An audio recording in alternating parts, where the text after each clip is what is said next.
Comment l'onction agit pour nous aider à rendre notre consécration réelle et effective. J'entends des hommes de Dieu, des enfants de Dieu qui disent que l'onction ne résout rien en termes de sanctification, mais que l'onction vient simplement augmenter, multiplier ce que nous avons. Si tu as le péché en toi, quand tu as l'onction, le péché aussi grandit. Faux et archi-faux, totalement à côté. Le Saint-Esprit, Jésus a dit, parce que l'onction est aussi le Saint-Esprit. Ces dimensions-là, on l'oublie. Jésus a dit, lorsqu'il viendra, il vous conduira dans la vérité, dans la lumière, dans la volonté de Dieu, dans la sainteté. La Bible dit, les enfants de Dieu ne pêchent pas. Pourquoi? Parce qu'ils sont la sémence de Dieu. Quelle est cette sémence que nous avons? C'est l'onction, le Saint-Esprit. Il y a une alarme de Dieu dans notre cœur. Tous ceux qui ont péché, qui sont tombés dans l'impudicité, qui sont là, vous serez d'accord avec moi que quand vous étiez en train de vous déshabiller pour tomber, quelque chose parlait dans ton cœur. Vous serez d'accord avec moi que lorsque tu partais avec cet homme qui t'a fait tomber, avec cette femme qui t'a fait tomber, tu entendais quelque chose dans ton cœur qui t'interpellait. Mais c'est vrai, tu as décidé toi-même.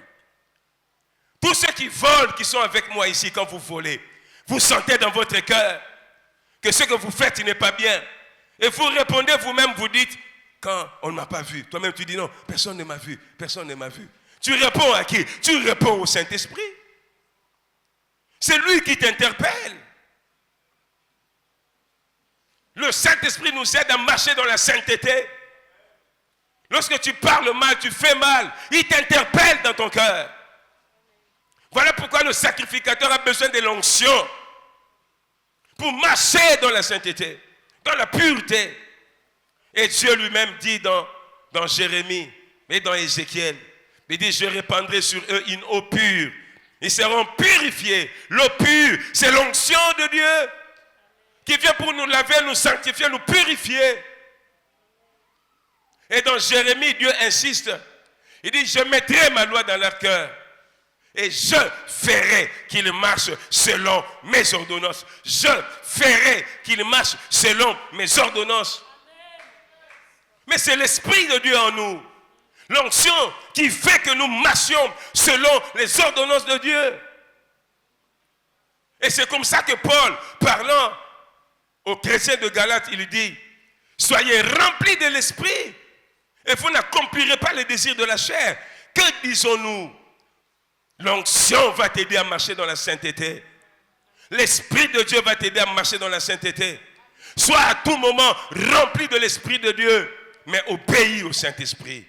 Lorsqu'il parle à ton cœur, lorsqu'il te dit ne suis pas ce chemin, lorsqu'il te dit sépare-toi de cette personne, lorsqu'il te dit ne va pas à tel endroit, lorsqu'il te dit arrête ce que tu fais, nous devons plutôt apprendre à être soumis au Saint-Esprit.